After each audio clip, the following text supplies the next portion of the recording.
A teacher humiliated him in front of the class. Then he opened his violin case and shattered every assumption in one haunting note. Cairo Thompson didn't need anyone to tell him he was different. He felt it the moment he stepped off the bus in front of West Ridge Middle School.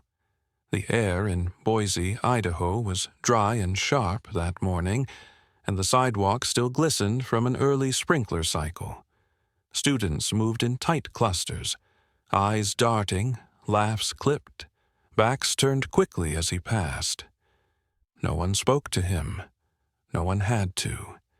He adjusted the strap of his backpack and kept walking. Cairo wasn't the kind of kid who tried to disappear, but he didn't try to stand out either. He watched more than he spoke, and when he did talk, it was in short, careful sentences. His mother always said, "Let the world reveal itself before you show all your cards," so that's what he did. He waited, observed, measured everything. Inside the main office, a woman with tight curls and a tired smile handed him his class schedule without looking up. "You're the transfer, right? From Pocatello?" He nodded. "Yes, ma'am. Room 203, Miss Dell English. Go straight there."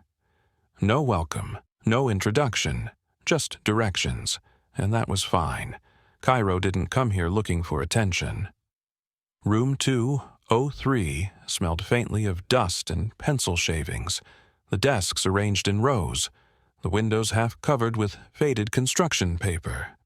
Ms. Dell looked up from her laptop when he walked in and squinted as if the sun had hit her eyes. "You must be Cairo." "It's Cairo," he said softly. "Oh, right. Sorry. Grab any empty seat."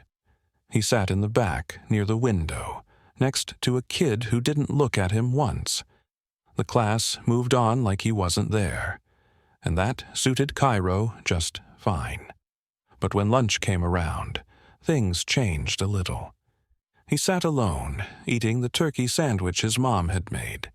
He heard whispering 2 tables away, quiet snickers, a word or two he couldn't quite catch. Then someone called out, "Yo, new kid. You don't talk much, huh?" He looked up slowly. A boy in a baseball cap smirked at him, flanked by 2 others. "You got a name, or you just go by transfer student?" Cairo stared at him for a second. Cairo. What kind of name is that? He paused. "It's mine." The boys chuckled, nudging each other like they'd won something. Cairo turned back to his sandwich. They wanted a reaction. He wasn't giving it to them, but they weren't the only ones watching. A girl sitting diagonally from him glanced up from her sketch pad. She didn't smile or speak, just held his gaze for a second longer than anyone else had all day, then looked away. By his 3rd class, the pattern was clear. He was being watched, not because of something he did, but because of what he was. The new kid, the quiet one, the outsider, a kid with dark skin in a sea of beige. He felt it in the hallways, in how teachers addressed him with a certain edge of formality, and how students laughed just a little louder when he passed by.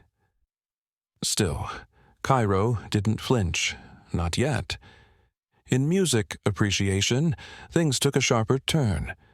Mr. Reyna was the kind of teacher who thought he was cooler than he was, always making jokes, calling students by nicknames they didn't ask for. He leaned against the whiteboard as he spoke about the greats, Mozart, Vivaldi, Chopin, and paused when he saw Cairo sitting silently in the corner. "You know anything about this stuff, Cairo?" he asked, pronouncing it wrong again. Cairo blinked slowly. "A little." "Oh, yeah," Raina chuckled. "What's your instrument? Drums? Bass?" There were a few snickers in the room. Cairo didn't respond. "Hey," Mr. Raina continued, smirking, "maybe you should try the violin. That'd be something, huh?" The class broke into laughter, some loud, others quiet and unsure, but Cairo stayed still, not a muscle moved. He stared at the teacher for a second too long, then finally said, "Okay." Rena tilted his head. "What?" "I'll play the violin." The room hushed just for a moment. Then more chuckling followed, as if it had to. Cairo didn't care. He just repeated, more firmly, "I'll play." But no one in that room, not the teacher, not the students, knew that Cairo already had a violin at home, sitting quietly in its case, waiting. Cairo had walked home the same way he did every day, alone, backpack snug on his shoulders, head down, letting the rhythm of his footsteps distract him from the noise still echoing in his ears. He knew what the joke was supposed to mean, knew how they said violin like it didn't belong to someone like him, and knew that Mr. Rena hadn't expected him to say yes. But Cairo had never learned how to shrink. By the time he reached the apartment, his mom was already home. The scent of leftover gumbo filled the air, and the television was murmuring in the background. She looked up when he walked in. "Hey, baby," she said. "You good?" "Yeah," he said, kicking off his shoes. She didn't press. She never did. But she noticed the way he walked past the couch, straight into the hallway closet, the one she hadn't seen him open since they moved in 3 months ago. Inside was the case. Black, scratched, held together by a strip of electrical tape on one side. He lifted it like it was made of glass, brought it to his room, and sat on the edge of his bed. The zipper stuck halfway, like always, but he didn't force it. He knew its moods. Inside, the violin waited. The varnish was fading. The bridge had a tiny nick in it, barely noticeable, but the strings were intact, and so was the soul of it. He ran his fingers over the wood, slow and careful, then pulled the bow from its sleeve, touching the hairs gently with his thumb. He remembered the last time he played, back in Pocatello just a week before his uncle passed. His uncle had been more than just family. He was Cairo's mentor, his music teacher, the one who taught him that playing an instrument wasn't just about technique. "You're telling a story," he used to say, "and if you don't believe it, nobody else will." Cairo's fingers trembled a little as he tightened the bow. Then he set the violin under his chin, took a breath, and started to play. The notes came slow at first, crooked, soft. He hadn't touched the strings in months, but the muscle memory was still there, buried deep under the rust. He closed his eyes, let the room fade. A few measures in, the music started to sound like him again, not perfect, but honest. His mom appeared in the doorway, arms folded, leaning against the frame. "I knew you'd go looking for it," she said quietly. He stopped playing, but didn't look up. "They said something," she added. "Didn't they?" He finally glanced at her. "It's nothing." She stepped inside, sat at the edge of the bed next to him. Her eyes went to the violin. "That's not nothing. That's your uncle's voice. You don't pick that up for nothing." Cairo exhaled through his nose. "They laughed when the teacher said I should try the violin like it was a joke." She frowned. "They still doing that?" He nodded. She didn't offer a speech. She just looked at him for a long moment, then said, "Give 'em something they can't laugh at." That night, he stayed up late. No distractions, no video games, just the music. He practiced until the pads of his fingers felt raw, played the scales, then the pieces his uncle had taught him, then the one that always made his mom cry, Schindler's List. He wasn't sure why he picked that one, but it always made something inside him settle, like the world got quiet just long enough for him to feel safe. By midnight, he was sitting cross-legged on the floor, violin in his lap, staring at the ceiling. He wasn't nervous, not yet. He just needed to make sure that when the moment came, he wouldn't miss. But the school wasn't ready for what was coming, and neither were the teachers who thought they had him figured out. Cairo didn't tell anyone else what he was planning, not his teachers, not the kids who sneered in the hallway, not even the girl from lunch with the sketch pad and the quiet eyes. This wasn't about showing off. It was about proving something to himself more than anyone. The next morning came too fast. He had barely slept. When his mom peeked in before work, he was already dressed, the violin case resting beside his backpack like it had always been there. "You sure about this?" she asked, tying her scarf. He nodded without looking up. "Yeah." She paused in the doorway. "Play it like you mean it." "I will." The bus ride was quiet. He held the case across his lap, one hand gripping the handle, the other tracing the frayed edges of the zipper. A boy across the aisle kept glancing at him, then down at the case, then back at him again. He didn't ask. He didn't have to. When Cairo walked through the school doors, something felt different. Not around him, inside him, like something heavy had been moved just a little. He got through English and history without much trouble, but the minutes crawled once lunch ended. Music class was 7th period. By the time the bell rang, his hands were damp. He walked slowly, violin case in hand, ignoring the looks he was getting. He could hear someone whisper as he passed, "Is he seriously bringing that thing?" He reached room 114 and stood outside for a second, just breathing, then pushed the door open and stepped inside. Mr. Rena was already by the piano, clicking through a presentation on romantic composers. "Take your seats," he said without looking up. Cairo didn't sit. He walked straight to the front of the room and placed the case on a side table. That caught Mr. Rena's attention. "Cairo, what's this?" he asked, brow furrowed. "I brought my violin." A few heads turned. A couple of kids snorted. One said under his breath, "No way he actually did it." Mr. Rena tilted his head like he wasn't sure if this was some elaborate prank. Okay, that's bold. Want to show us something?" Cairo didn't answer. He unzipped the case, lifted the violin out slowly, adjusted the shoulder rest, and set it under his chin. His fingers found the strings like they had a mind of their own. The class wasn't laughing anymore. Some still wore smirks, others looked confused. But the room was quieter now, waiting. Cairo closed his eyes. He didn't start with warm-ups, didn't fumble or adjust the bow 10 times like some kids did when they were stalling. He just started to play.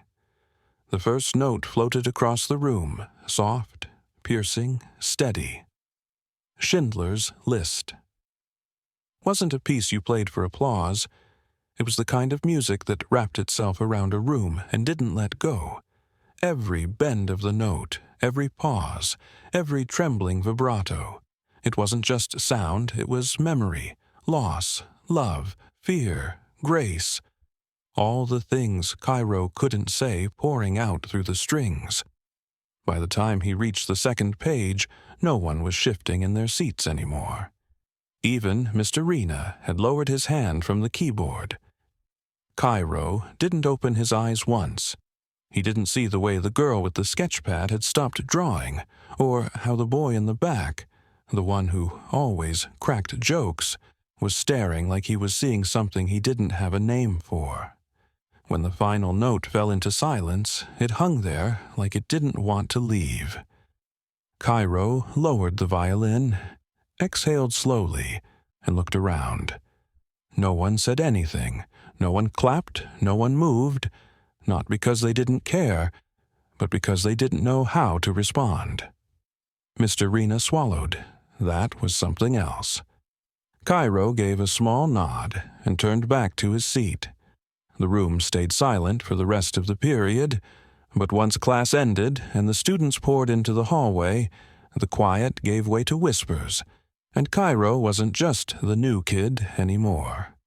The hallway after seventh period usually buzzed with energy, lockers slamming, voices rising, sneakers squeaking on tile. But that afternoon, something had shifted. Cairo felt it before he even left the classroom. He packed his violin carefully, not in a rush, just methodical, like always. A few kids lingered near the door, talking in low voices. One of them glanced back at him, then looked away quickly. Outside, the voices followed him like shadows. "Did you hear that, bro?" "I didn't even know he could play." "That was wild. I almost cried, for real." He walked past them all like it didn't matter. But it did. Not because he wanted attention, but because for the first time they were seeing him for something real. At his locker, he was putting away his books when someone tapped his shoulder. He turned. It was the girl with the sketch pad. She held it close to her chest like a secret. "Hey," she said. "Hey." "You're really good," she said, not quite meeting his eyes. "Thanks." "I mean, that wasn't just good, that was—" She hesitated. "I don't think I've ever heard anything like that before." Cairo gave a small smile. "I've been playing for a while." "I could tell." They stood there for a second, then she added, "I'm Ava." "Cairo." "I know." Then she left.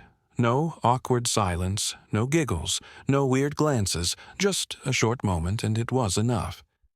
He turned back to his locker and found Mr. Rena standing a few feet down the hallway, arms crossed, watching him. "Cairo!" the teacher called. "Got a second?" Cairo hesitated, then stepped over. Mr. Rena scratched the back of his neck. "Listen, about the other day, that comment I made in class about the violin, it was out of line. I thought I was being funny. I wasn't." Cairo said nothing. Rena sighed. "You made me eat my words today in the best way. I should have asked instead of assuming. That's on me." There was a pause. Then Cairo said, "I didn't play to prove anything. I played because I needed to." Rena nodded slowly. "That's even better." As Cairo turned to go, Rena added, "You ever think about joining the school orchestra? I mean it. We could use someone like you. I'll think about it." That night, Cairo walked into the apartment and set the violin down gently in the corner of his room, like it had earned its rest. His mom was on the couch, watching a cooking show, but muted the volume as soon as he stepped in. "Well," he shrugged, fighting the grin tugging at his mouth. "They heard me." She smiled. "That's all I needed to know." Dinner was quiet. Not because there was nothing to say, but because there was nothing that needed explaining. She understood without words. Later, while doing homework at the kitchen table, Cairo's phone buzzed. A notification, then another, then 5 more. A clip had been posted to the school's group chat. Someone had recorded his performance. It was grainy and shaky, but the audio was clear enough to catch the emotion in every note. Underneath, the comments were piling up. "Wait, Cairo can play? Yo, this gave me chills. This hit different. Mr. Rena got humbled today, LOL." Cairo stared at the screen for a long moment, then locked it and set it face down. The world could talk all it wanted. He had already said what he needed to say.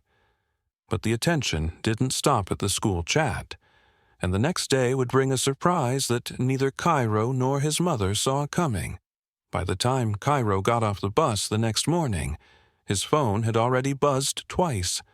Another message, another share. Someone had uploaded the full video to TikTok overnight. A few hundred views, then a few thousand, then more.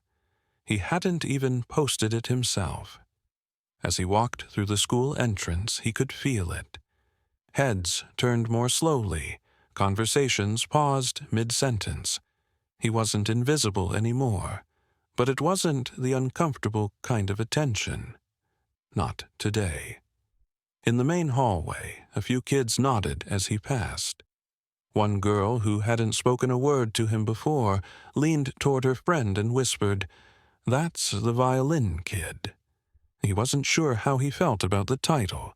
It was better than the new kid, at least. During second period, the intercom crackled. "Cairo Thompson to the main office, please." Cairo Thompson. Whispers followed him down the aisle as he stood up and left. The walk to the office felt longer than usual. When he opened the door, the school secretary gave him a tight-lipped smile and nodded toward the principal's office. Principal O'Connor stood up when he walked in, a broad-shouldered woman in a navy blazer. She motioned to the chair across from her. "Cairo, have a seat." He sat, resting his hands in his lap. "I saw the video," she said, folding her arms. "Quite the performance." "Thank you." She studied him a second longer than necessary. "We don't usually allow students to bring instruments without checking first, but I'm glad you did." He said nothing. She leaned back. "You know, our Spring Arts showcase is coming up. I'd like you to perform. We've been trying to get more student participation, and I think you'd be a perfect addition." Cairo blinked. "You want me to play?" "I do. On stage, in front of everyone." He thought about it, about the kids who laughed, about the ones who watched him play like he was doing magic, and about Ava, her eyes locked on his during the last note. "I'll do it." Principal O'Connor smiled. "I'll have the music department follow up with you. You can practice in the auditorium during free periods if you want." He stood up. "Thank you." "Oh, and one more thing." She paused. "That piece you played, it stayed with me. Not many things do." That afternoon, he stayed late after school. The auditorium was empty, except for a single janitor mopping near the exit. Cairo took a seat on the edge of the stage and pulled out his violin. The echoes here were different, larger, bolder. It wasn't like the classroom where every note felt like a secret. Here, it felt like each one had a spotlight. He started slowly, testing the acoustics, adjusting the pressure of his bow. His fingers were stiff, more from nerves than anything else, but the music came anyway. Halfway through, he looked up and saw someone standing at the back of the room. It was Ava. She held her sketch pad like always, but this time she didn't look away. When he stopped playing, she walked down the center aisle toward the stage. "I wasn't following you," she said before he could ask. "The secretary told me where you went." He smiled. "It's fine. You sound different in here." "Feels different." She hesitated. "Do you always play that piece?" "Not always," he said, "but it's the one that means the most to me." She looked down at her sketch pad, flipping it open. "I drew this after you played yesterday." She handed it to him. It was a rough pencil sketch of him holding the violin, eyes closed, bow midair. There was something raw in the way she captured it, a kind of quiet strength. Cairo stared at it for a moment. "Can I keep this?" She nodded.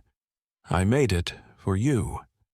But as Cairo took the drawing home that night, folded carefully between his textbooks, he knew the showcase wouldn't just be a performance. It would be a moment to face everything head-on, with no classroom to hide behind. The announcement went out on Friday.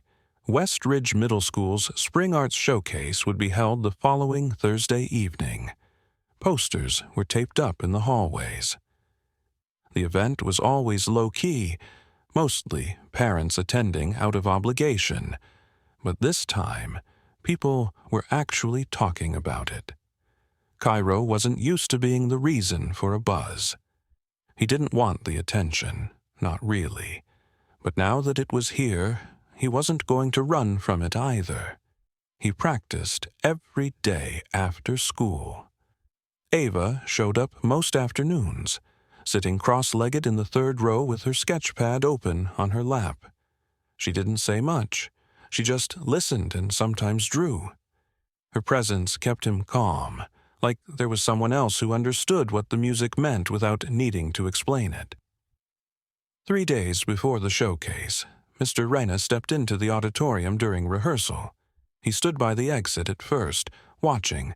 Then, after a few minutes, he made his way to the stage. "You've got nerves of steel," he said. "Cairo set the violin down. I'm nervous. Could have fooled me. You play like you've done this 100 times. I kind of have," Cairo said, "just never on a stage like this." Rena leaned against the piano. "You ever think about why that piece hits people the way it does?" Cairo thought for a second. "It sounds like memory, like someone remembering something painful but beautiful." Rena looked at him with something closer to respect than Cairo had ever seen in his eyes before. "You're going to change the room when you play it." Cairo didn't answer. He just picked up the bow again and kept practicing. The day of the showcase arrived with a nervous kind of stillness. Cairo barely touched his breakfast. He spent most of the school day rehearsing in his head, fingers twitching slightly on his desk during math, tracing invisible notes. That evening, his mom helped him press his shirt and brush the dust off his shoes. "You sure you're ready?" she asked, standing in the doorway of his room as he zipped the violin case. "No," he said, grinning slightly, "but I'm doing it anyway." She pulled him into a hug. "Your uncle would have been proud of you, not because you're playing, but because you didn't let them stop you." They got to the school early. The auditorium was already half full, parents chatting in low voices, teachers in the back checking off names from a clipboard. Cairo peeked out from behind the curtain. Ava was there, sitting in the third row again, this time with her dad, who looked just as serious as she always did. Then he saw Mr. Rena talking to Principal O'Connor in the wings. When they noticed him looking, they both gave a nod. The lights dimmed.